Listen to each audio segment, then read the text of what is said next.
the Pod Network Entertainment.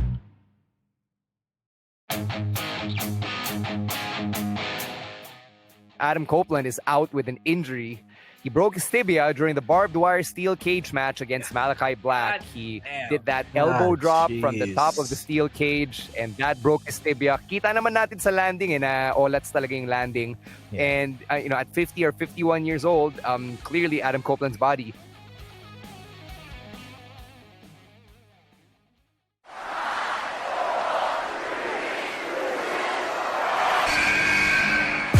What's going on? This is Xavier Woods, a.k.a. Austin Creed. Welcome to the big time.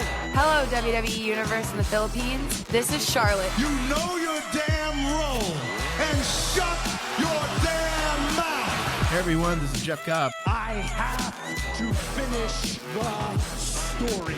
We are pretty deadly. Yes, boy. Yes, boy. Hello, my name is Ilya Dragunov, the Czar.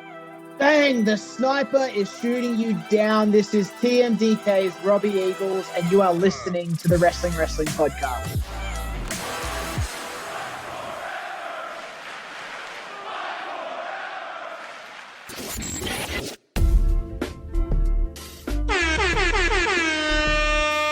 You're listening to the longest-running weekly episodic Filipino wrestling podcast. This is the Wrestling Podcast. Stan C, Romaran, and Emil Nate checking in for part 2 of our live stream. And if you missed yung conversations namin about Adam Copeland and his unfortunate injury coming out of the barbed wire steel cage match, we're going to talk about that here. Pati na rin yung run so far ni Mercedes Moné in AEW. And we've got an update on Heels, the TV show starring Stephen Amell and Alexander Ludwig that was centered all around professional wrestling and how it has found a new home on Netflix. All of that is part of part 2, which should be in your ear holes in 3, 2, 1. Very interesting segment revolving around Alpha Academy on Monday Night Raw this week with Chad Gable getting ready to whip Otis with the belt. And then si Maxine Dupree siya yung pumigil kay Chad Gable at the very last moment. And I was listening to somebody, I forgot whose podcast, where they were talking about how imagine the pop for Otis when he finally snaps and turns on Chad Gable, much like Sammy did on Roman Reigns and the Bloodline back in January of 2023. But at this point, is this cinema, what we're witnessing here with the Alpha Academy and its wacky cast of characters? This is pretty funny, kasi last week I said that Chad Gable was still kind of playing up his heel character for laughs. Mm-hmm. It was this segment where I was all in because I was reminded of the Bloodline story, the one revolving around Sammy, and I wouldn't be surprised if Sammy was the one who pushed it to be like that. Because the beats are the same. They're punishing Otis for not falling in line, right? And then Gable's the abusive leader, much like Roman was, except medyo diet version siya.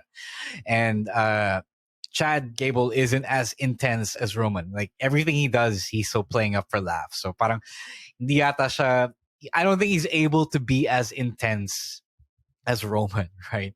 I think yung default setting niya is okay, magpapatawa ako. Everything I say is done in a low-key comedic way, right? But it was really good. They have done a good job of telling the story of Otis's his feelings about this whole thing, about his conflict of morals and character leading up to attacking, whether or not he's going to attack Sammy, right? So it's a more condensed version of the Bloodline story kasi syempre they've only been doing this since Chad Gable turned. But everything that happened that led here, it's still long-term storytelling. And I do want to say that everyone in this segment played their parts well. Mm-hmm. I like that they're making an effort in telling this story because they could have easily just have Chad be separated from the Academy altogether. Because I think if this was, again, comparing it to the past, if this was Vince's era, yun yung gagawin niya. Like, Chad turns heel and then he's going to move him away from the group. Then they're not going to even make an effort to tell a story about how this guy is being a bad guy now and all of his guys are good guys. So parang magkakalimutan na lang doon. But this one, they're making an effort to acknowledge na this guy who was so desperate to win the IC title, parang turned his back on the people, and now he's trying to be to be hard on his team to help him win the IC title. And Julian is right. This is getting close to cinema status. Wala siya dun sa bloodline levels of cinema, but this is getting there. And imagine making cinema. Sorry, imagine making cinema with Otis, Tozawa, and Maxine. Because they're popular characters. Like, people get behind them. They get pops each and every week. So believable naman sila as baby faces in this story. And you can see the people getting behind Otis week by week, and those cheers and those clamoring of the people for Otis to finally hand up to Chad is also getting more and more each week. So I guess madami pa tayong abangan with this story, and whether or not saka I like na hindi rin nila minamali yung integration ng or the possible integration of the Big Brothers into the story. Because when Chad turned heel, a lot of people were saying, oh, they're gonna have this Team Gable sort of thing. So again, I like na hindi nila minamadali itong story na to, and they're actually taking their time week by week to tell the story, and now people are getting behind it. I'm not saying na blessing yung nangyari kay Maxine Dupree na nilait-lait siya at that live event, but I'd like to think that a lot of the sympathy, at least towards Maxine, stemmed from that incident, and then parang na-carry over na siya to the current run. So, good on Maxine Dupree for turning what's obviously been a shitty situation into at least something that's made her even more sympathetic as a character. Because I don't know about you guys, but like seeing a, well, then again, siya yung babae in the story, so she is more sympathetic. So never mind. I'm gonna backtrack what I was about to say. Let's not forget how good Sammy is in this role, in this story. Yeah, he's a side character here at this point. He's the Kevin Owens tong bloodline. Pero siya pa rin yung glue. Siya pa rin yung glue of the baby faces, diba? So he's the guy who's speaking for the baby faces. Kasi that's Otis isn't gonna be that dramatic as Sammy, but he's the one who brings the actual gravitas that makes this cinema. Kasi may experience na siya dun with the bloodline. So Gable's gonna be the honestly the cartoonish heel here, the cartoonish villain. Otis is still the conflicted guy, and you're not gonna expect Tozawa to be the best actor here in the story, diba? Or Maxine, right? So it has to be Sammy, and without Sammy, this doesn't become cinema as well. Eto, Ro, is this Chad Gable as unhinged as you want him to be now? No, kasi nagpapatawa pa rin siya eh. Pero napansin ko na parang okay, he can't do anything else. He can't do anything about it because that's just who he is. Then yung training na eh. Mm-hmm. Wala pa to yung hindi pa to yung maximum levels of unhinged. Yeah, I mean, like every time right, he says something heelish, I kind of laugh at it because he delivers it in such a haha way. I don't know if you guys noticed that because it's very haha siya kasi he's still trying. It sounds like he's still trying to make you laugh, whether he does it intentionally or not. Correct me if I'm wrong, pero di ba ganun din si Kurt Angle before? No, but I know Kurt Angle could be legit evil. Okay. He can be serious. All right. Let's cross over to AEW where we have to talk about this, as painful as it is. Adam Copeland is out with an injury. He broke his tibia during the barbed wire steel cage match against Malachi Black. He did that elbow drop from the top of the steel cage, and that broke his tibia. Kita naman natin sa landing na that's talaga yung landing. Yeah. And at 50 or 51 years old, clearly Adam Copeland's body is no longer what it used to be. So as a result, it's not in storyline. No, it's not because it's not because his body isn't what it used to be. Because hey, he just did it wrong. It was very, very bad. You don't land on your feet, right on your feet when you jump from that high. You're not Superman. You're not someone who can leap tall buildings in a single bound. When you land on your feet, you will break your bones. You will break your legs. That is just how it goes. He was supposed to do an elbow drop. He didn't do the elbow drop. That's what happened. anyone, no matter how old or young you are, that's what will happen to you. So in storyline, ang ginawa ng Elite is they stripped Adam Copeland of the TNT Championship. And I want to start here. Kasi Adam Copeland is now the nth out of several champions in AEW who've had to vacate or relinquish their championship because of an injury, or in Sting's case, because he had to retire. So for the nth time in the last year, we have another tournament in AEW for a vacated championship. And is that an alarming red flag at this point, Emil? Hindi naman siguro alarming red flag. Talagang, it's unfortunate lang na there's been string of injuries involving champions.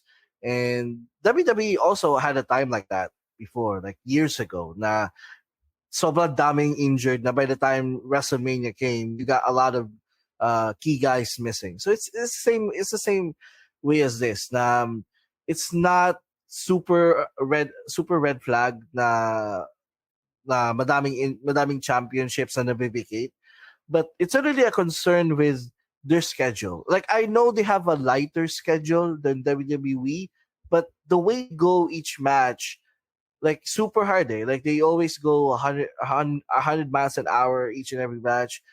You see Ospreay doing his shtick every week. You see Cope going hard each week with his open challenges. So, don't make a little bit of concern on. But when it comes to injuries does happen in wrestling. I mean, sometimes even injuries happen in the most basic spots. You know, sa case ni Lex Cope, Luger broke his leg by dropping off the top rope, the turnbuckles. Yeah. So, diba? So, with this case, sobrang malas lang talaga na he did the spot wrong, yung elbow drop from the cage. I mean, this is a guy who's never done that before. He's never jumped off the top of the cage before. Right? It's not a red flag. I mean, it's wrestling. You know, it's entertainment, but the hazards are real. Right? So it's one of those things that happen in wrestling because wrestling is physical. Wrestling involves impacts, collisions with your between your body and the mat, right? So every time we step in there, we run the risk of breaking something,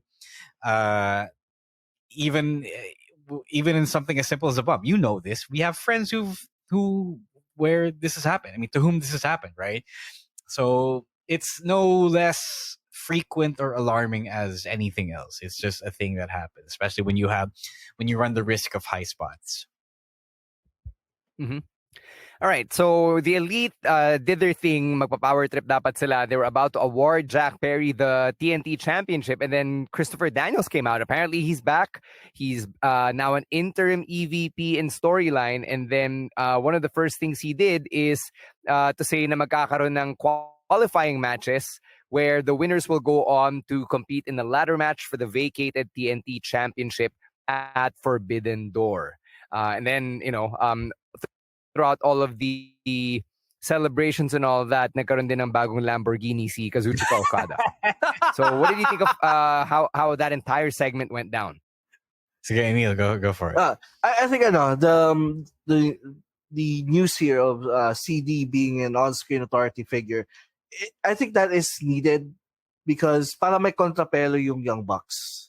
Kasi the Young Bucks, they just doing whatever they want, and they need someone that will be the good to the evil. So CD is gonna be that guy. I've seen a lot of people making jokes earlier now. Siya daw yung sagot ng AEW kay Adam Pearce. Just because he's no. That's a good point you brought up. Because Kenny wasn't gonna do it because Kenny's still injured. He can't travel every week, right? TK is not going to do it because he sucks at speaking. He sucks. And I think he knows that. So I like that they finally had an on-screen authority figure because somebody had to do it. And people, they should have done this way before the Young Bucks decided to be Vince McMahon. So this is really, really good. Christopher Daniels is good. As a talker, as a proxy for TK, believable as an authority figure. He speaks with respect and with gravitas again. And the Adam Pearce role is as good a role as any. He yung unang proclamation niya, that I bought into him. He has credibility. Yeah. I have been thrust into the authority figure role myself, and I think the first thing you do need is to be convincing in that role. Not everyone who's been in that role as on-screen authority figure knows how to conduct themselves like an authority figure. So I like that they went with somebody like Christopher Daniels. Now, I would say 99% of everybody watching AEW knows who Christopher Daniels is and respects yung kanyang career and legacy as a wrestler. So I think na they could have done so much worse. I like the CD role here. So it's pretty fun to see him go toe-to-toe with the Young Bucks kung pataasan ng ihi lang din naman yung gagawin nila dito, di ba? Yeah. You want to talk about Okada's Lambo? Yeah. I enjoy Okada enjoying himself. Because he can't act like this in NJPW. I said NJPW doesn't do melodrama in the ring. He'll do it they'll do it backstage, but that's about it. They'll do it in their promos when they after the match, but when they come back to the backstage area. So it's the kind of thing that Okada was trying to do with the whole Balloon Okada character. So he wanted to do other things, other things beyond the Rainmaker great wrestler thing. So I enjoy that he is just acting in there and having fun with everyone. Is this a dream?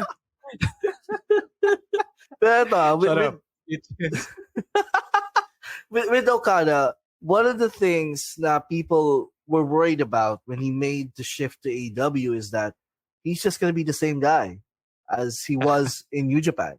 But I will applaud him for making an effort to make himself distinct or act distinct as he was. Because he's at NJPW, he's the ace. He's the guy. So he really can't be, a goofy, he can't really be his goofy self in NJPW. So AEW, he has freedom to be more like himself or to act like this. And he's capitalizing on it. And kudos to him. And kudos to Bucks for bringing out this side of Okada to TV. And I appreciate from the moment he said "shut up, bitches," I just lost it. I appreciate he has Tozawa level, or I think he has Tozawa level English, so that really really helps, right? Takeshita when we say Tozawa level English, we're not shitting on them, because Tozawa is up there in terms of Japanese wrestlers who speak English. Yeah. Okada sounds like a natural in there, diba? Japanese accent, but he knows he's conversational in English, which unfortunately someone like Takeshita can't really say for himself, diba? So that goes a long way into making Okada a believable character. Mm-hmm. All right, we're gonna stick with AEW after this break, but first we're gonna hear from our other podcasts right here on the Pod Network. Hi, guys. We are the Eavesdrop Podcast. My name is Francesca. My name is Jelly. This is Delamar. This is Jude. What's up? Yeah, and we are inviting you to check us out, your fellow TPN podcast. And if you want to learn more about life, what's happening around us, you want to know about love, healing, this is the podcast you should be listening to. Eavesdrop, eavesdrop, eavesdrop, eavesdrop. Sometimes we get drunk and do the show. Those are the fun ones. Like today. Ooh, why? Who's drunk? Like right now. You're red as a bug. Am I? Eavesdrop, please catch it. 4 hosts going crazy. You'll have fun. You'll cry. Everything else. So please check it out. The Eavesdrop. Only on the Pod Network. Mercedes Moné had her first 2 matches on AEW, nung Double or Nothing, and then Dynamite kanina against Sky Blue. Has she lived up to the hype? I don't know. I don't want to hate, but it's it's kind of mid, I will say. People like to say mid as an insult now, but mid is mid. It's not bad. It's not mind blowing. It's just mid. Maybe that's bad when you have a high expectation for Mercedes Moné, but I mas na-enjoy ko yung beginning of her indie or / New Japan run. So I think they're still raring to cook. I think there's still more in the tank here. It's just the beginning. I don't know. It's not there yet for me, but I do think it's gonna be there. It's just not there yet. Ako medyo naguguluhan ako with her presentation because on the one hand, she's going out there and calling herself the greatest of all time, which is such a heel move kasi she's still in the peak of her career, diba? But then she gets attacked by Sky Blue from out of nowhere, who's demanding a TBS championship match right here, right now. And then Mercedes is like, you want to fight? Okay, mamaya, title match tayo, which is a babyface thing to do. And then she also gives props to Willow after beating her nung Double or Nothing, which is also a babyface thing to do, while saying, Willow, tisk tisk, you were too nice, which is a heel thing to do. So now I'm confused. I don't know what she is, if she's a babyface or a heel, and it doesn't help na I'm gonna agree with you here na nothing about her work so far is like yung talagang stands out and makes me agree na yeah, she is what she says she is, which is the greatest of all time. I think it's like MJF at this point. Yung alam mo yun, the characters who are just who they are. Mercedes can be someone who is arrogant, confident, cocky, and people will still love her for it because she's like Beyonce, right? Talagang may dedicated fan base. And it's like Brian Danielson as well with the BCC and the entire BCC, I guess. They are whoever is, I know, they are opposite of whoever is feuding with them. So yun lang. I think that's the easiest explanation for it, which is fine. If you just think about it that way, it's easier to understand. Mm-hmm. Ikaw, Emil, any thoughts after having seen her at Double or Nothing? Can I agree with you guys na medyo malabo pa talaga yung ano niya, yung presentation niya ever since making her debut, because yung ano niya, yung swag niya screams like a heel. And I think she should be a heel. Talaga. Her best work is being a heel. I thought she was the heel nung match na nung match yung rivalry nila ni Willow. It wasn't so clear because parang Willow was also kind of exhibiting heelish tendencies when she said that, you know, she wasn't Mercedes wasn't gonna walk out with her ankles and shit. So it's one of those things. Okay, there's no clear delineation between heel or face, but I think this one malinaw na that they want you to cheer Mercedes against Sky Blue, unless you're also cheering Sky Blue because you're simping for her. Our friend Harvey from Wrestle Pastel in the comments, sabi niya the whole Mercedes storytelling right now is giving CM Punk minus the promos. What do you guys think? Yeah, that's what I'm saying about MJF, about Brian Danielson. It's pretty much that. You are who you are kasi you are the personality. You don't need to be explained or confined to a gimmick or to an alignment. You are just who you are. Has Mercedes earned it na ba? Like, is she in that stratosphere at this point? Yeah. I can believe it. I can buy it. Yeah, I can buy it. Any other thoughts on her first couple of matches, or do you want to wind down here?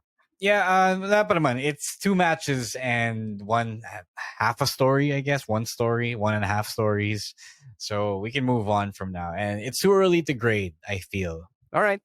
Let's close things out by talking about something from outside the ring. The news came out over the last day or so that Heels, the TV show that Stephen Amell is at the forefront of, about wrestling, where he stars as Jack Spade of the DWL or the Duffy Wrestling League, it's coming to Netflix. So Netflix has acquired the streaming rights for seasons 1 and 2, but wala pang confirmation on whether or not they will greenlight production for season 3.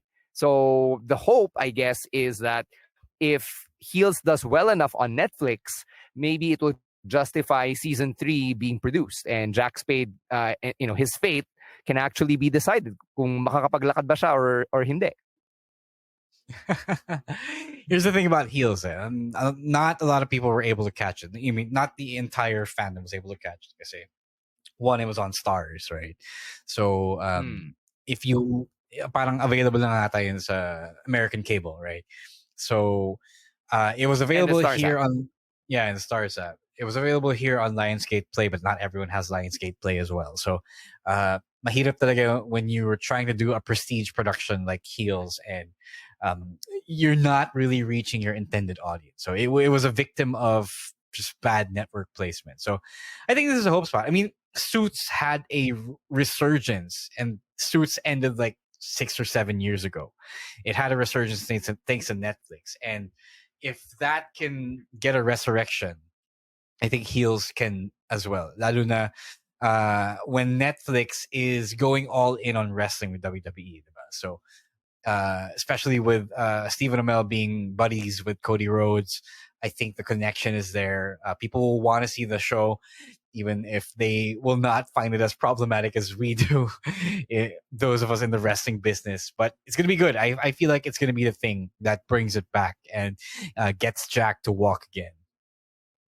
I can finally watch the show kasi nasa Netflix na eh. Oh. Yun na nga.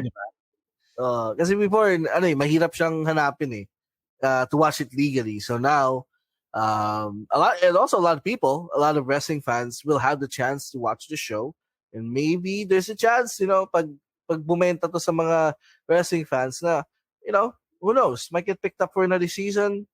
The show might have, a surge in popularity because of just being on a bigger platform. It's like what I say about Blast TV. Yeah. You gotta watch these things so that the powers that be will choose to maintain them. Mm-hmm. For those of you who are still holding on to hope that you'll see AJ Lee wrestle again, heels is the closest thing you'll get to that. She appears in season 2 as a character named El Dorado, and that was enough for me to fill my cup. And then even before yung return ni CM Punk to AEW, when he first came back to wrestling, he already did heels as Ricky Rabies. So I think he's also said na getting involved with heels kind of helped scratch the itch and led him towards the return to pro wrestling. So if you want to see CM Punk around wrestling, minus the real life backstage drama, then heels is another great place to do that. For sure. Yep. All right. That's going to do it for us here on the live stream. We're cooking something up para sa audio-only episodes natin. We've got a new mini-series that we're going to start doing on the podcast, part of our ongoing experimentation to make the pod better and to give you more content to chew on every week. So please tune in to our upcoming audio-only episode, which should be up on your feeds by late Friday night or Saturday morning. And then, of course, meron tayong weekend reactions and picks of the week. All of that happening on Tuesday or Wednesday, depending on when we can record. In the meantime, we got to say thanks to everyone who keeps making the Wrestling Podcast a part of their weekly wrestling diet. Let's get to some plugs. Ro, may pa-plug pa ba tayo ngayon wala ng MWF? Wala eh. Wala pa yung on-demand ng Dekada. Just go subscribe to our Patreon, guys. Please support us. I just want to say that if you can, if you have some extra this month, 250 lang yun, or thereabouts, 275 pesos thereabouts, right? So it would mean a lot. If you love the show, just please support us by subscribing to our Patreon. Kahit sandali lang, kahit mag unsubscribe na kayo agad, diba? So that would go a long way in helping us maintain this and keeping us going. So please do patreon.com/wrestling podcast. Yeah, agree. Emil, may pa-plug ka ba? Wala naman. Again, also Patreon, and want to I actually wrote a review of Next Con Dekada, so it's right there on our Patreon. So go check that out. Yeah. All right. Neil, thank you for saying na kami yung kasama mo while you're going through Metro Manila traffic. That means a lot to us. Yeah. Quick plug on my end. If you want to catch the radio coverage of Game 7 between Ginebra and Meralco tomorrow, I'm on the call tomorrow. Di ko alam sinong partner ko, but I'll be there on PBA Radio. Umabot ang Game 7 that's my one yun. plug. Yes, sir. Meralco won last night. Oh, wow. Anyway. Follow us on Twitter at Wrestling2XPod, on TikTok and on Twitter. For us individually, it is at Roaswar, at EML_Meister, at Monday Night Rowan, at Chino Supersize, and at _Stan C. For Ro Moran and Emil Nate, as well as Chino Liao and Rowan ASH, who can't be here on the episode, my name is Stan C, saying thank you to the Pod Network and to Babyface producer Jasper, and thank you for catching another episode of the Wrestling Podcast. Stay safe, stay dry, and don't be a dick. Wrestling Podcast out. Later, Outcasts. Peace.